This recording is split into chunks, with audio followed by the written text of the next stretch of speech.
everyone. Welcome back to another The Doctor Will See You Now. Well, last time, if you were with us, the Doctor was in the Southern Hemisphere. And for today's consultation, well, we thought we would stay down under, and why not? One of the beauties, as we've been saying in this series of the tricky times we live in, is that certain connections seem to be so much easier. And that is the case when we're connecting with authors from around the world. It is an absolute thrill and pleasure to be meeting with a debut crime author, not a debut author, they've written before, but a debut crime author. Peter, I can't even say Peter now, look at that, Peter, I'm so worried about the second name that I get Peter wrong. Peter Papathanasiou. Yeah, am I correct with your name? My Greek, Peter, is so non-existent. No, that's very good. It's got a lot of vowels in it, and to get them all right is well done. Thank you. My pleasure, my pleasure. Peter, thank you so much for being here. And also, thank you so much for this novel. I mean, it felt more like an experience than reading a story. It felt, by the time I got to the closing pages, I was hot, I was dirty, I felt really drained, but in an absolutely fabulous way that writing should always provoke reactions within us. And readers, please, if you want one of those, it's drawn me in. I'm not reading this from the outside, but I am part and being taken along. And oh, if I could only find, some cool water and a damp flannel to refresh the face, I think I might be better. How do you feel about having this as a debut crime novel now that it is out and they're in print? What's your feeling as a crime author? Oh, that's really lovely to hear you say that. You just feel a bit emotional. You feel that you've made the connection. You do want to transport people to a place like that, the outback, especially in a country as remote as Australia, that it is from the rest of the world. So to be able to take someone there and, fully immerse them in the sights, the sounds, the smells, the heat, and also, take them on a bit of a journey and something that actually lingers with them after the last page, because even though it's a crime story and the crime stories are largely whodunits, I tried to write about some themes that would challenge you and would be something that would make readers think. So to have that potentially succeeding is just so satisfying on every level. Yeah.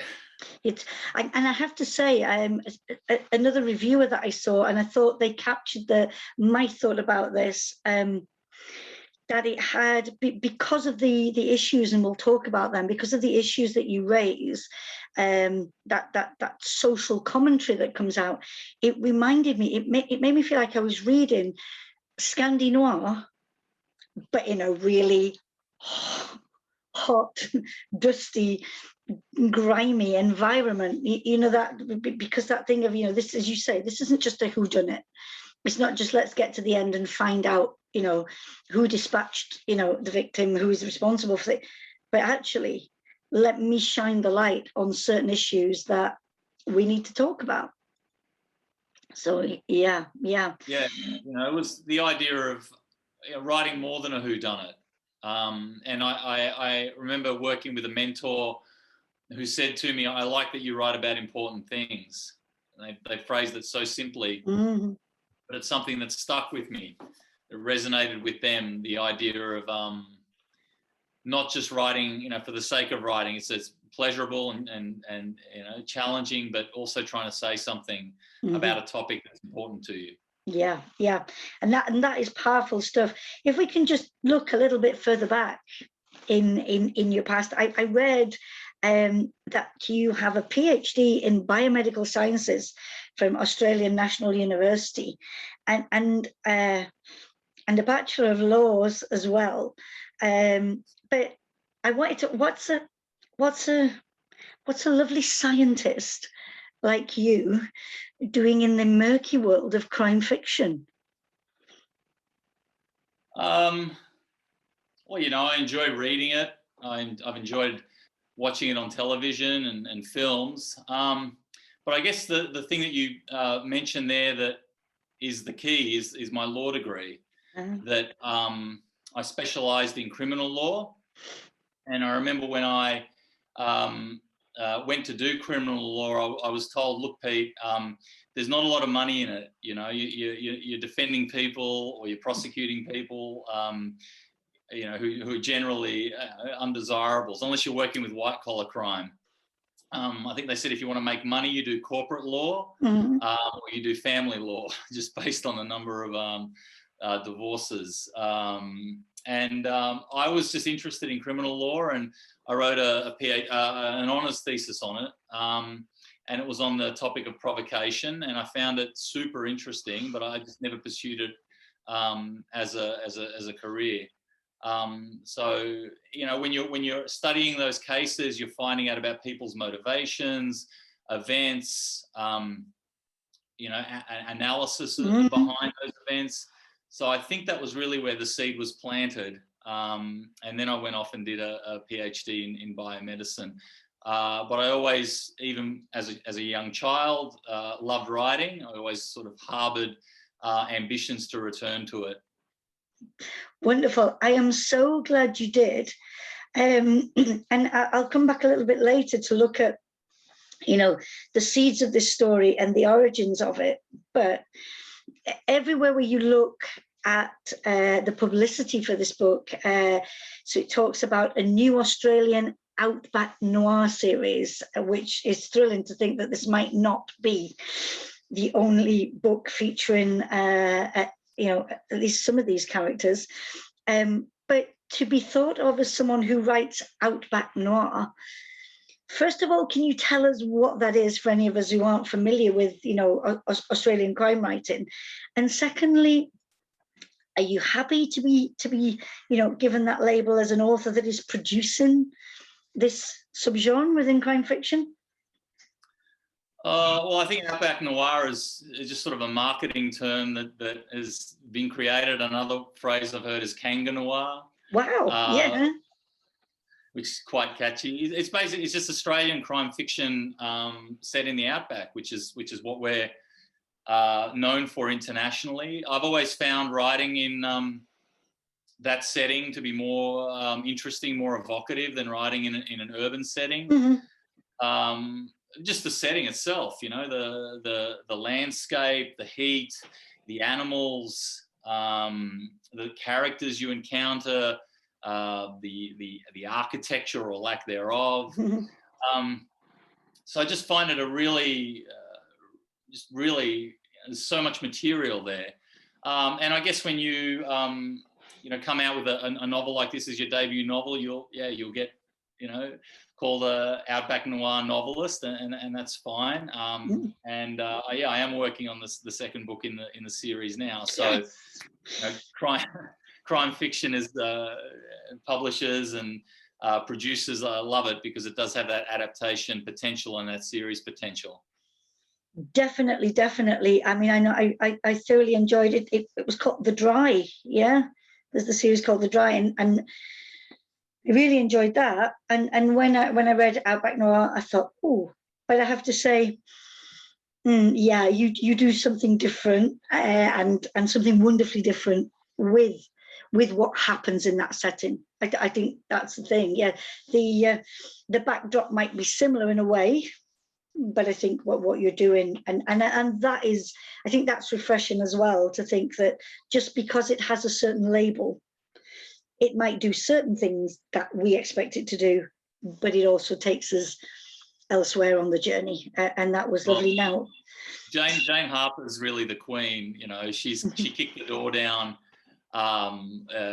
most recently with The Dry, massive international success. So that, you know, the rest of us are just sort of following in her path and trying to do things our way and in different ways, but at the same time, you know, with a sort of doff of our cap to Queen like Jane.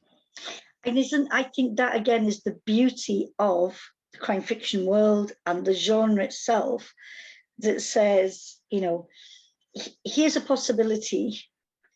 Now, here it is for you. Now, play with this, and how does your version come out? How do you know? And I think as readers, I think we expect a certain something. I think as crime fiction readers, we have certain expectations. We like familiarity in certain areas, but for many of us, it's also that. So, what are you going to do with it now? Where and I think the genre just lends itself to people telling stories from different angles, different outcomes. So yeah, I think as a debut novelist, you know, it is a fairly safe place in which to operate, because there are certain pillars of a crime fiction story that you can, you know, signpost your way towards. So I also felt comfortable with that in mind. It usually starts with a crime, with a death, you know. Yeah, and then work around it.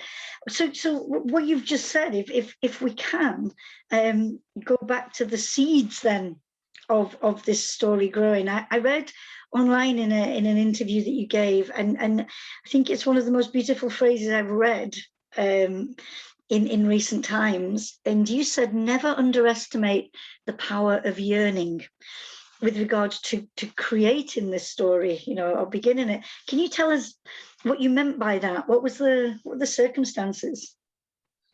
Well, yeah, I mean, I'm in Australia at the moment. You know, it's morning there in the UK and evening here. But when I started writing The Stoning, I was in the UK. I was working as a scientific writer at Imperial College in London. You know, sitting in a tiny one-bedroom flat, staring outside the window at the drizzle. And it was dark at 4 o'clock in the afternoon, which was something I hadn't really experienced before. And you do, you know, I've surprised myself. I've felt homesick when I've travelled. I've lived overseas 3 times in my life, and it is that yearning, that thought. Even with the internet now and being able to look up the news and videos and whatnot, you still ultimately, you know, look at your surroundings and where you are. So I think it was that yearning, that idea of being in this cold, grey, rainy place that made me want to go to that sunny, hot, sparsely populated place. And so a way for me to do that and immerse my head in it was to start writing about it. I don't know, honestly, if I could have done it here in Australia. I mean, I've got to have the seeds of it here in Australia to have lived here, you know, my whole life, you know, pretty much. So I'm familiar with the climate and the environment. But to go away means you've got that pull, and that's when it then starts to come out. So that's, I think, that was the power of yearning for me, the distance. And that distance actually allowed me to write freely and without apology, because I was away from, you know, what I knew. So I was able to tackle topics and subjects that I might not have done here, because I might have done them in a particular way, or I might not have done it at all. Yeah. And so what a beautiful way to say, you know, the other side of that yearning, there is a freedom to write. There's a catalyst to write, and then there's a freedom to write. But what I'm also intrigued by is the fact that, okay, it's 2014, am I right that you were? Yeah. So 7 years. a story swirls around, and then, you know, I mean, here in the UK, was it published at the same time in Australia, or is it published a little bit earlier? Yeah, it's just been published a week ago in Australia, and now in the UK this week. This week, yeah. And so, you know, just that thought of, again, just to encourage anybody who is watching, who has a story that they've been working on, who thinks it will never see the light of day. And yet, you know, your story tells me that sometimes there's a moment that's right when a book emerges. You get emotional. I get emotional because I think of all those years, you know, all that time spent. And I talk to writers now who are still emerging and trying to find their way with the new book. And I tell them it took me, you know, 11 years to publish my first book. And now it's taken me 7 years to publish my second book. I've met writers when I was in the UK. One writer I've never forgotten, she said it took her four books to get an agent, and then another 4 more books to find a publisher. So, you know, other people, you know, manage it on their first time. The key is to not give up, and that each person follows their own path. But it's not. I wish it was an easier path. But again, it would have been so easy for you to think, this is never going to happen. I'm just going to put this in a drawer. It was fun. It was an exercise. I was in London. I needed to, you know, and that's fine. But the determination to say, no, I believe in this story and I want it to be told. And I think, again, that determination from authors, you know, please don't give up. If you're writing a story that you know we need to hear as readers, please, you know, nobody's taken it yet. Nobody's shown an interest. Hang on in there. Peter, the setting, this town of Cobb, it's fictional, is it not? Yes. Can you give us a little flavour of what it's like? Oh, well, it's fictional. I don't specify in the book where it is within Australia. That's intentional. I wanted people to imagine it in their own backyard, potentially, you know, if they're in Australia. It's a small town. It's dysfunctional because that's more interesting. It has tensions between residents. They're largely drawn across racial lines, and that's something that's true about Australia, in the outback, especially. So you've got, well, I mean, you know, sort of, you've got the First Nations people, the Aboriginal Australians, the Indigenous Australians, who've, you know, been in the country for 50,000 years, and kind of the rest of us, you know, whether we're Greek background or we hail from the British Isles, or any migrant who is non-Indigenous is a foreigner, basically. So you've got those two groups, and then you have an immigration detention centre, which is opened up on the outskirts of town.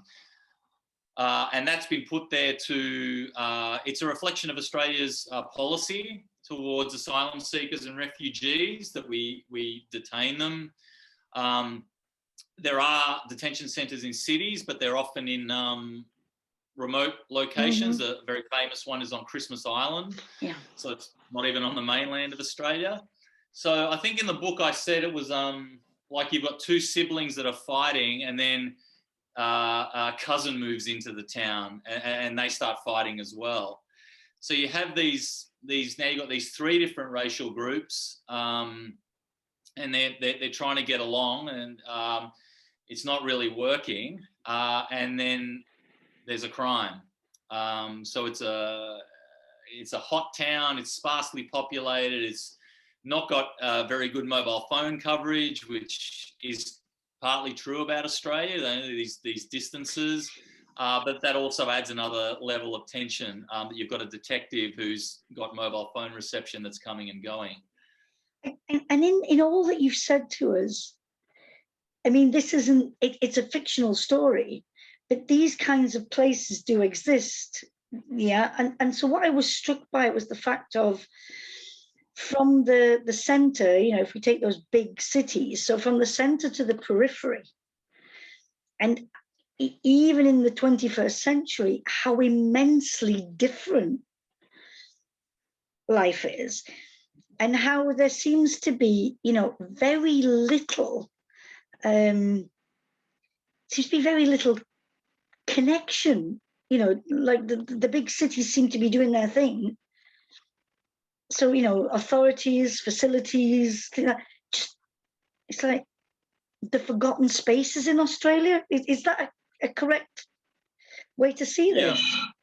Yeah, you know, I mean, one example which is on theme now with what's happening in the world is COVID, and the concern was, you know, COVID has broken out in the cities, you know, Sydney and Melbourne have had a big outbreaks, populations of 4 and 5 million people.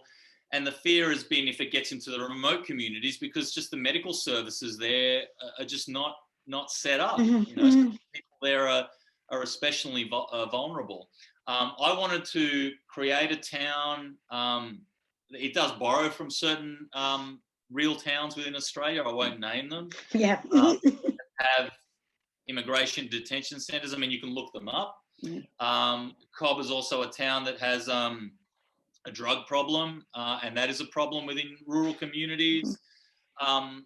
Partly, you know, people are a sense of helplessness, a sense of boredom, opportunity. I mean, but don't get me wrong. I mean, big cities have that problem as well. Of course. Yeah. But I wanted Australia. I wanted this fictional town to almost be a microcosm of Australia. That it is a place where people are trying to get along, and they're being forced into these policies and these living conditions that, you know, isn't really working. Yeah, and sadly it isn't working. But let's talk about then the title, if we can, because and again, I think, you know, that victim as well is on the first page, so I don't think we're giving too much away if we talk about this. But it opens with the kidnapping, shall we say, and the stoning of a local teacher. And I wanted to ask you the choice of, did you from the outset know that that victim was going to be this person in the community, and why, you know, of all the methods to dispatch of someone, why? I mean, because it's so impactful. It's, you know, it's quite a disturbing opening. What made you go along that route? I actually, when I first, I think, I mean, I was trying to brainstorm ideas, and I sort of blurted it out, and then it sounded a little bit corny initially that something like that would happen. I was, you know, trying to think of, in terms of a victim, you think of who are the personalities in country towns. You've got, you know, shopkeepers and pub owners.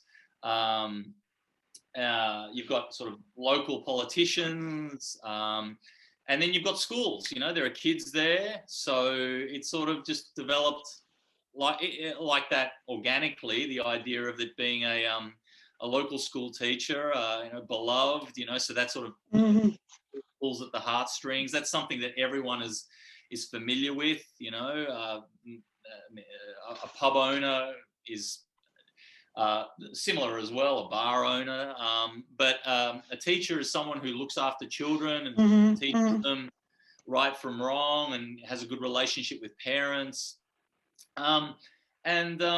Well, I mean, the stoning, I mean, I think crime writers are trying to find more and more horrific ways to to kill victims, you know. And that wasn't my intention. It came out of the immigration detention center that people are ending up in those places because they've come from countries where their religion is very strong, and one of the ways of executing a person, which is in place in a lot of these countries, countries like Afghanistan, Iraq, places where people are seeking war-torn, bloodied countries, and they're seeking asylum in, the Western world, is to stone somebody to death. I remember it's something that we probably all encountered as we were children. I know it was, I think it was Shirley Jackson, a short story called The Lottery, famous one, I think, from the 1950s.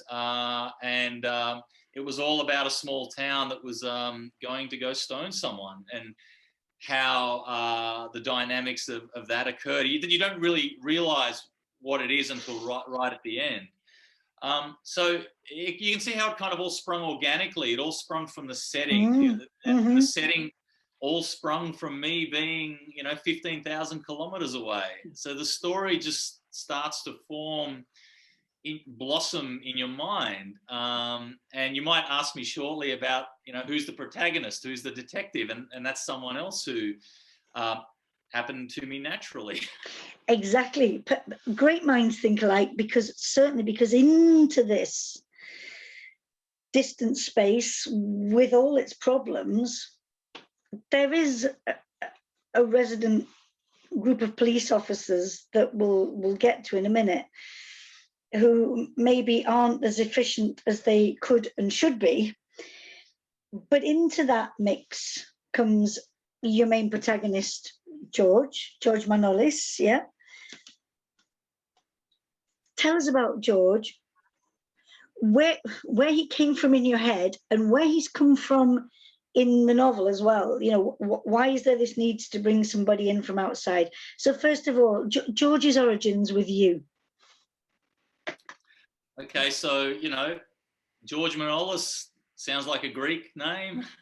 He's a Greek-Australian character. And I think me writing, it makes sense. It's a believable protagonist. If I'm going to execute a character effectively, it's got to be it's most easiest, or it's most believable for it to be someone of my own background.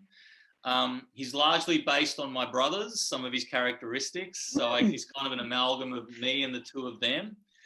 And the nice thing about George is, also you mentioned he's an outsider. So I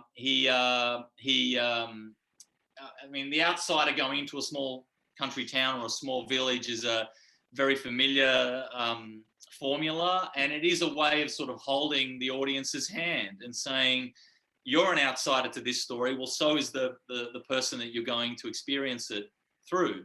So in the same way they're learning about the country town, you are as well. Sort of, you're moving together. The other nice thing about George Manolis as a Greek Australian is sort of we call it sort of hyphenated Australian. He's sort of the son of migrants. So you have that Australianness about him, but you also have that immigrant background.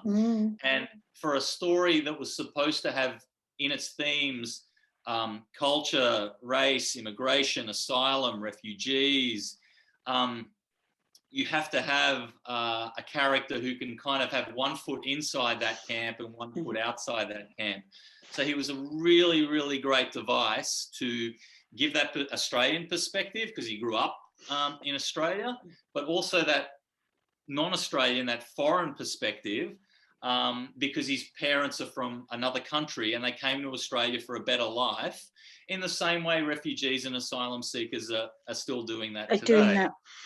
But if I'm correct in remembering, but he's actually originally, or he lived in Cobb, did he not? So he's going, whilst he's still the outsider, he's going home.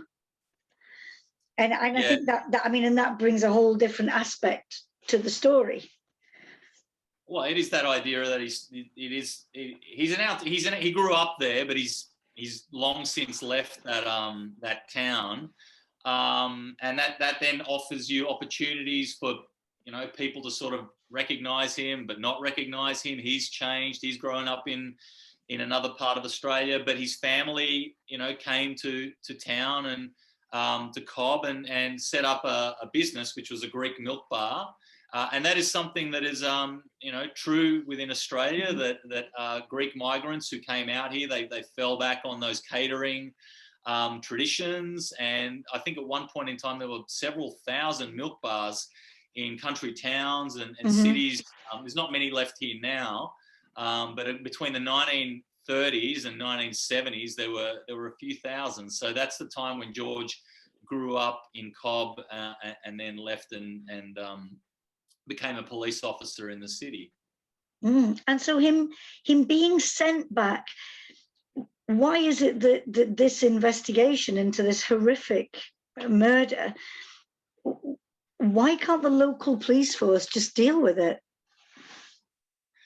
Oh, well, you know, it sort of has, well, the local police force are known for being incompetent.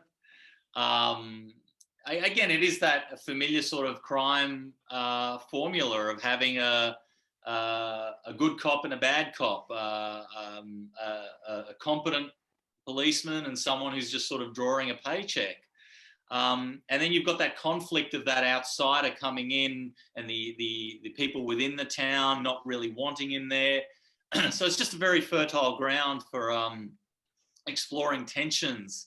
Another character which I'll briefly mention is, because you mentioned the local police force, is a local Indigenous cop named Sparrow, his nickname.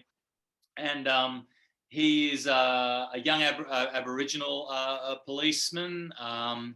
And when I wrote this story a few years ago, I was writing another novel which is a thriller, and it hasn't seen the light of day yet. I wanted to, it's set in the outback, again, sort of familiar territory.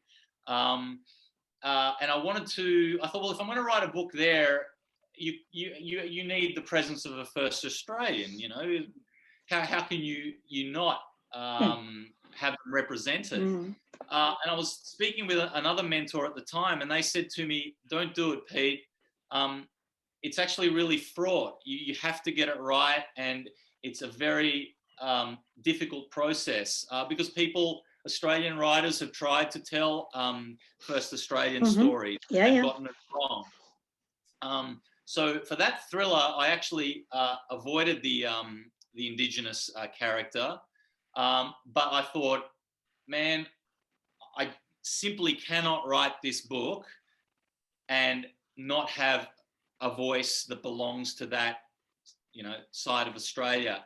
I have to research it. I ended up having the book culturally read by representatives of the First Nations writing community. And I've had people say to me, Sparrow's, you know, potentially their favourite character because he is this laconic, and he sort of said, like, I can't believe all you white folk are arguing amongst yourselves. You're all foreigners from our perspective, you know. You came here, you know, as part of the first fleet over 200 years ago, and you didn't really care that there were people already here. So again, it gives another voice, and it allows me to explore these topics from these, you know, multiple perspectives. So you've got the migrant perspective, the first Australian perspective. You've got the descendants from the British Isles perspective. You have female characters in there, and of course you have asylum seeker refugees who have come from war-torn countries. So it was meant to represent. It's meant to represent Australia. We are a country that has colour, multicultural, multi-race, and I thought I absolutely have to bring all that into this book, and it will just make it such a more representative and richer experience. I am so pleased that you have, and I hear what you're saying about the need to be sensitive, and the need, you know, because what right do we have to write another person's experience, or, you know, to create a character where it wouldn't be our experience. But I do think, you know, being careful, making those consultations, why not? Because, you know, stories need to be told. I think, you know, it's one of our beautiful sides as humanity, to be able to tell people stories and tell them sensitively. Well, if we don't, you know, do it accurately and appropriately, and we just are forced to stay in our lanes, we're lesser for the experience. You know, we don't get to step into somebody else's shoes, but stepping into somebody else's shoes comes with a responsibility that you walk appropriately. So yeah, it was a challenging part of the project, but I'm just so glad I did it. And you know, to hear people say that Sparrow is their favorite character is just, you know, the biggest payoff. I mean, it's often that, you know, you've got a detective or a primary character who's kind of the straight guy, you know. So the secondary characters you can start to have a lot of fun with. Without a doubt. I want to talk a little bit more about George, but before we get to George, to come back to the idea of, you've already mentioned those topics, those tricky issues, but also the language, attitudes that come out in characters. You know, they can be difficult in the reading sometimes. And I wondered, were you ever concerned that you might not necessarily lose readers, but maybe put readers off because of wanting to portray this setting and these people so accurately? Oh, you know, it's absolutely a concern, you know, but like any form of research, if you hammer readers over the head with it and show them all the research you've done, or potentially that you've got an agenda that you're trying to push, you're going to lose them.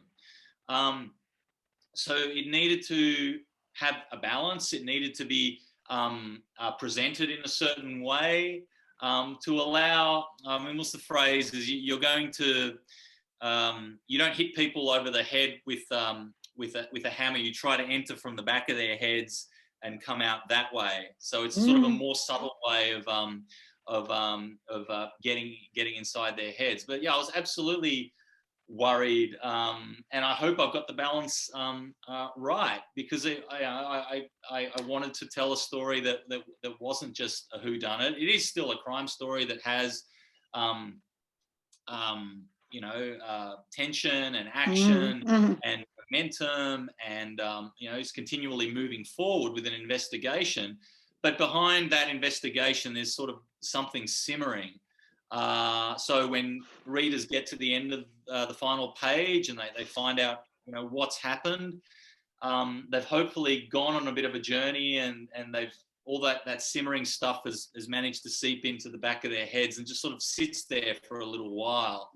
I think those are the most powerful books, the ones, you know, cliche, the ones that are sort of people are thinking about for a few days after they've closed the final, because it's not just a good story. It needs to be a good story first and foremost.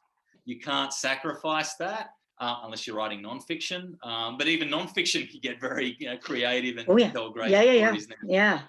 So it needs to have that primary, but as a secondary, I'm not one who shirks from trying to take that on. It's a risk, and I'm taking a risk with writing this book and publishing this book. This is not a book Australia is going to be very proud of. I remember Wake in Fright, which was a very quintessential Australian story published in 1961 by Kenneth Cook. It was set in a small town. It was very dysfunctional, and it was an outsider who would come in, and it was adapted and made into a film.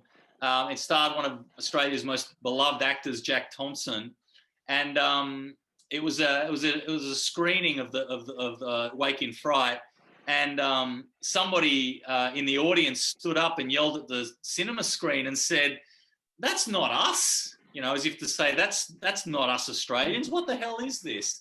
And Jack Thompson was in the audience. It was an early screening, and he said, "Sit down, mate. That is us." You know, like you don't want to be confronted by this because you're looking at a mirror. But the truth is, yeah. The truth is, sadly, that's what we're like, and every country is like that. You know, it's got a good and a bad side. There's a lot of wonderful things about Australia as well, but yeah, I wasn't going to write about them very much in a crime book. No, maybe they'll ask you to, you know, come back and do maybe no. I'm aware of the time, but I do want to spend a little bit more on George Manolis, if we can, because that idea of traveling this journey with him, journey to a place, journey back to a place that was familiar and has now changed, and how he also has changed. And in your creation of George, if you were to bring him into the room now and introduce him, what is it that you're proud of about George? As a person, do you like George? I mean, you know, is he somebody that you would want to maybe take to a party or bring along to a festival? Who's George for you? I think George is probably a slightly more introverted version of myself. He probably wouldn't. He'd probably hang out, you know, be a bit of a wallflower. He wouldn't be someone to exert his personality. More of a quiet, subdued person that your eye might get drawn to, who is having, you know, problems in his own life, and he's kind of trying to get into the party, but he's not really enjoying it. His mind is elsewhere. He's potentially thinking about some of the cases that he works on. But if you get to know him, you realize he's a complex, interesting character, and somebody that you hopefully want to root for. You know, somebody who's at a stage of their lives, you know, 40s, at the midpoint of their lives, who is you know, facing a lot of different pressures, both from family and from work. Is potentially bitten off more than he can chew.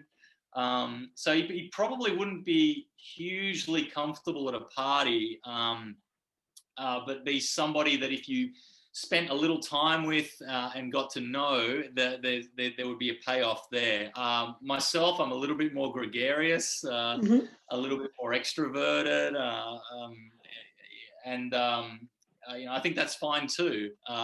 But George, just because of the personality that he has and the personality that you know drew him into that career, he's a very noble person as well. He's fighting on the side of good, you know. So that's kind of you know, hopefully a very appealing thing about a person. But he doesn't really talk about it much. He doesn't, you know, puff his chest out. It's just something that he does for his job. I think it's something, you know, very admirable. You know, people who put themselves in roles like that.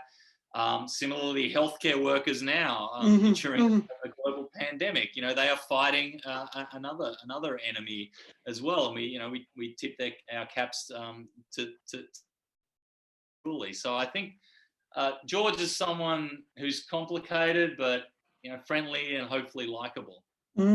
Definitely. So my last question to you, and you mentioned it at the start of our conversation, having thoroughly enjoyed being taken to the outback by this novel, you say that there's another one on the way. Oh yeah, writing it now. You know, it features. What can I say about it? It features Manolis. He's in the primary role, and you know, you create this little universe. You had these characters that are available to you. Sparrow is someone that very taken by, and I mean, I mentioned in some of my interviews that a person who was very influential for me was a crime writer called Peter Temple, who died in 2018. He was the first Australian to win the Gold Dagger, and then the first Australian crime writer to win the Miles Franklin Award in 2010. I think the Gold Dagger was 2007. Yeah. That was for The Broken Shore, and the Miles Franklin, which is the most prestigious award in Australia for literature, not crime writing. It was the first time a crime book, a genre book, had won that award, which just, it just says so much about what he wrote about, how he executed it. And I'll be open with this as well.